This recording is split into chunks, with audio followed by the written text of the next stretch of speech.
Takže vážení a cenní hostia, ctené dámy a páni, prejdeme teda k tej našej čisto pracovnej časti a dovolte mi, aby som na úvod poďakoval aj pánovi primátorovi Brezna, Tomášovi Abelovi za to, že nám mesto poskytlo túto halu, v ktorej môžeme usporiadať toto podujatie, aké naozaj žiadna vláda pred nami neorganizovala.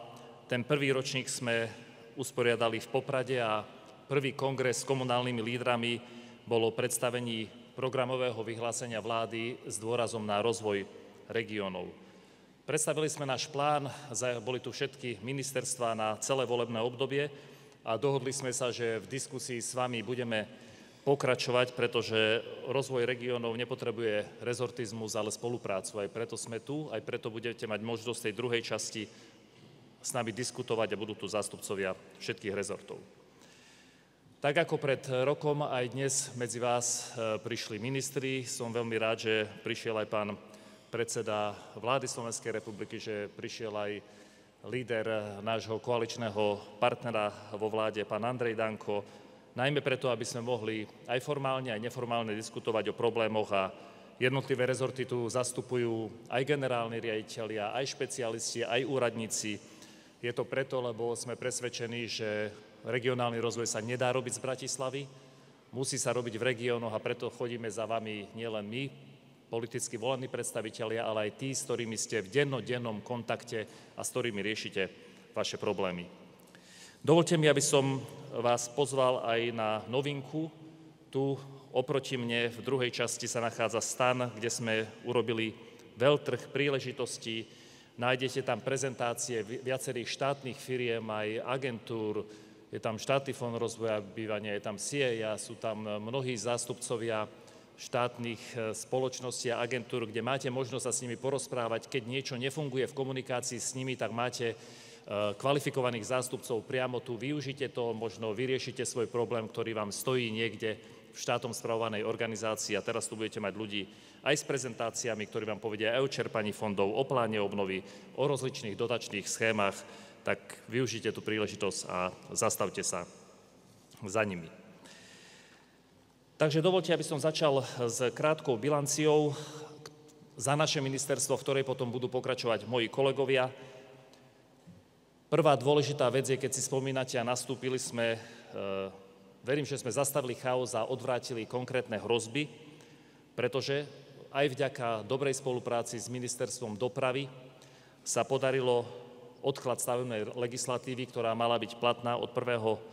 apríla a myslím, že ste si všetci vedomí, že keby bola platná tak, ako bola plánovaná, tak vznikne chaos, ktorý by zastavil absolútne stavebný ruch a čokoľvek, čo sa v vašich mestách, obciach a regiónoch deje. Takisto sa nám podarilo v spolupráci s Ministerstvom životného prostredia, ďakujem aj pánovi ministrovi životného prostredia, odsun povinností pre mechanicko-biologickú úpravu odpadov pred uložením na skládku. Tieto úlohy nepatrili kompetenčne pred náš rezort, ale dali sme si ich do našej časti programového vyhlásenia vlády a naozaj táto spolupráca svedčí o tom, že sa odstránil rezortizmus a bez ohľadu na to, z akých politických strán sme, tak vieme spoločne komunikovať. Ďalšia dôležitá vec, tentoraz komunikácia, naša spoločná agenda s Ministerstvom pôdohospodárstva a rozvoja vidieka, sú to pozemky a Slovenský pozemkový fond. Pán minister Takáč predložil veľmi rýchlo v skrátenom legislatívnom konaní zákon, ktorý urobil prvý krok k tomu, aby ste mohli pozemky, ktoré sú vo vlastníctve štátu a postupne aj vo vlastníctve štátnych spoločností alebo štátnych organizácií, mať bezodplatne prevedené do vášho portfólia, keď o ne máte záujem, teda keď máte záujem na verejnoprospešné účely použiť pozemky, aby ste ich dostali od štátu bezodplatne, pretože naozaj Slovenský pozemkový fond bol dlhé roky, cesta zarúbaná a naozaj mnohí z vás čakali mesiace a roky, kým dostali vyjadrenie k niekoľkým metrom štvorcovým, ktoré vám blokovali výstavbu cyklochodníkov alebo čohokoľvek iného. Takže ďakujem pekne a naozaj ďakujem pekne aj Richardovi Takáčovi a opakujem, to bol prvý krok, budeme v tom pokračovať. Vždy bude dôležité to, aby ste dané pozemky chceli vy, aby to bol váš záujem a keď ich budete chcieť, tak ich od štátu bezodplatne dostanete.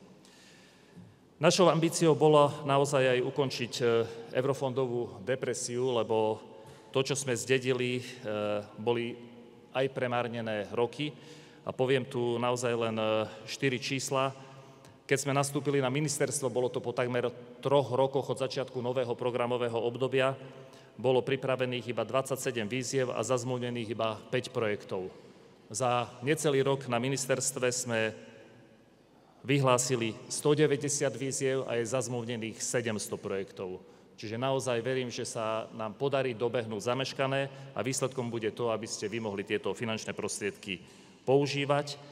A to novum, čo je to podpísané v partnerskej dohode, musíme sa toho držať, je to, že takmer 2,3 miliardy eur pôjde ku vám do regiónov a budete o tom rozhodovať vy. 1,5 miliardy je na výzvy a vyzvania k vám v regiónoch k dispozícii. Ja mám len jednu prosbu a budeme na tom trvať. My potrebujeme mať aj my na ministerstve, aj vláda pocit, že tie finančné prostriedky sú rozdeľované v regiónoch čo najspravodlivejšie. Budem rád, keď všetci budú rovnako spokojní a keď majú byť nespokojní, tak všetci musia byť rovnako nespokojní. A nemôže sa stávať, a to je apel na samosprávne kraje, aby mali naše mestá a obce pocit, že niektoré finančné prostriedky alebo že väčšia časť finančných prostriedkov býva používaná na riešenie investičného dlhu krajov. Aj preto sme urobili zmenu v komore samospráv, posilnili sme komory samosprávy tak, aby výsledok akýchkoľvek financií, ktoré idú do regiónov cez kooperačné rady na UMRE alebo cez rady partnerstva na naše kraje, aby to rozdelenie bolo čo najspravodlivejšie a možno tým cieľom, tak ako sa dane z príjmov fyzických osôb rozdeľovali v pomere 70 na mestá a obce percent a 30% na kraji, možno by toto mohlo byť takým vodítkom, aby samosprávne kraje používali zhruba 30% týchto prostriedkov a 70% dávali vám a myslím si, že dosiahneme aspoň nejakú takú férovosť a spokojnosť.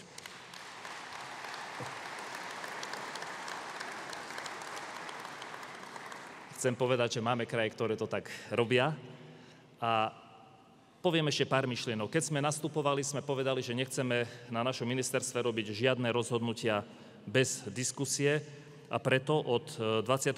decembra minulého roku predkladáme územiam každú výzvu na posúdenie na 10 pracovných dní. Výsledkom toho má byť to, že keď sa vyhlasuje výzva, o ktorej vy rozhodujete, ktorá ide cez vaše UMRE a rady partnerstva na krajoch, tak má tam byť všetko, čo požadujete a má byť tá výzva tak široká, aby sa tam každý z vás našiel. Preto sme aj zaviedli harmonogram výziev a hovoril o tom už aj pán predseda vlády. Máte k dispozícii mapu partnerstva, keď si nahodíte mapapartnerstva.sk, tak nájdete všetky výzvy, ktoré sú aktuálne otvorené, ktoré sú vyhlásené a sú to výzvy nielen z eurofondov, ale aj z plánu obnovy a odolnosti. Uvidíte tam aj, kto koho zastupuje v radách partnerstva alebo v kooperačných radách. Sú tam aj výzvy z Envirofondu, sú tam aj výzvy Interregu, teda cezhraničnej spolupráce a pribudnú tam aj norské a švajčiarske finančné mechanizmy. Čiže na mapapartnerstva.sk nájdete všetko, nemusíte používať agentúry na to, aby vám vyhľadávali, aké voľné výzvy sú. Nájdete si svoj kraj, nájdete si to, čo vás, aká téma zaujíma a uvidíte všetky výzvy, ktoré sú k vám k dispozícii. A urobili sme aj a úspešne presadili aj novelu zákona o eurofondoch, lebo si pamätáte, že naozaj sme zdedili chaos, kde samosprávy nevedeli, či majú najskôr schvaľovať zámery, alebo čakať na eurofondové výzvy a v zákone je systém a v území nastal poriadok. Chcem povedať ešte pár dôležitých faktov. Založili sme Radu vlády pre regionálny rozvoj. Minulý týždeň sme schválili presun 80 miliónov v rámci regiónov, tak ako ste to sami požadovali. Je to dôležité preto, lebo stávali sa nám také paradoxy, že mestá a obce mali schválených 5 900 eur na stredné školstvo.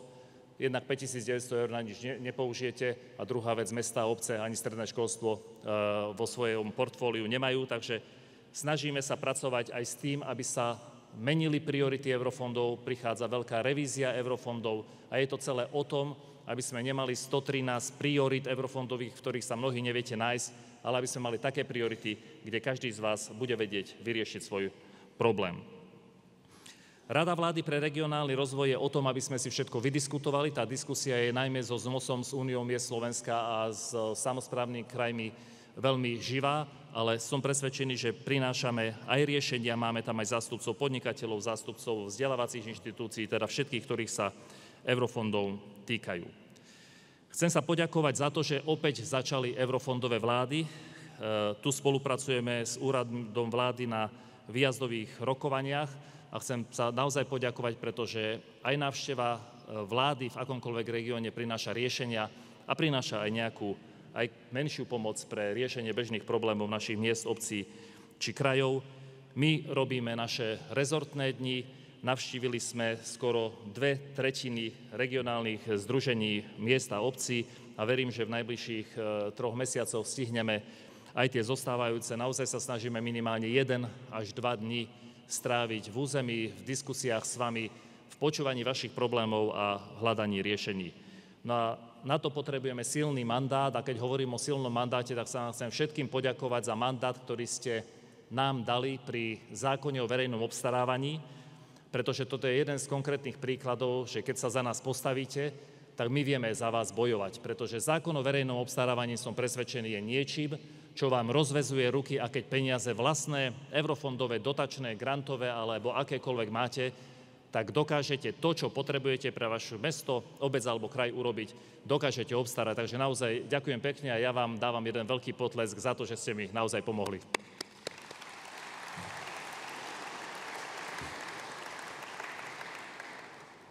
Chcem sa poďakovať opäť kolegom z Ministerstva dopravy a z Ministerstva vnútra, pretože sme dostali od nich do portfólia aj agendu mestského rozvoja. Mestský rozvoj patril pod Ministerstvo dopravy a my sme boli presvedčení, že regióny sa nedajú riadiť v spolupráci s vami bez toho, aby mestský rozvoj bol niekde mimo. Medzivládne komisie patrili do portfólia Ministerstva vnútra, ale medzivládne komisie sú niečo, čo sa týka prihraničia. Slovensko je celé prihraničné, každý z našich krajov má časť, ktorá súvisí a susedí s inou krajinou a preto pre nás prihraničie nie je perifériou, ale je to vstupnou bránou na Slovensko a preto chceme s vami spolupracovať aj v programoch cezhraničnej spolupráce. Za 11 mesiacov máme 40% týchto peňazí zakontrahovaných, 70% máme vo výzvach. Teraz robíme sériu rokovaní s veľvyslanectvami, s partnermi v medzivládnych komisiách a začiatkom budúceho roka predložíme spoločný plán práce, kde budeme informovať o detailoch toho, čo, kedy a ako budeme robiť v prihraničí, ako budeme integrovať a mobilizovať zdroje na to, aby život v prihraničí bol lepší. Chcem vás poprosiť, aby ste využívali naše regionálne centrá. Máme ich vo všetkých krajoch, okrem Bratislavy, tam je naše ministerstvo. Naozaj sme sa snažili zmeniť charakter tých centier z charakteru stranickej centrály na kvalitný užívateľský servis pre nás. Myslíte na to, že vám vieme poradiť v eurofondoch, v pláne obnovy, vo verejných obstarávaniach, v marginalizovaných komunitách a agende, ktorá s tým súvisí, so sociálnou ekonomikou a sociálnymi podnikmi, aj s agendou mimovládnych organizácií. Máme špeciálne vyčlenených expertov aj pre komoru miestnej samosprávy v rámci regionálnych eurofondov. A snažíme sa všetko, čo potrebujete dať do regionálnych centier, aby ste nemuseli chodiť kvôli niečomu, čo vyriešite za 5 minút z ďalekých kútov Slovenska do Bratislavy. No a máme pripravený aj zákon o podpore najmenej rozvinutých okresov, ktorý meníme na zákon o prioritných okresoch.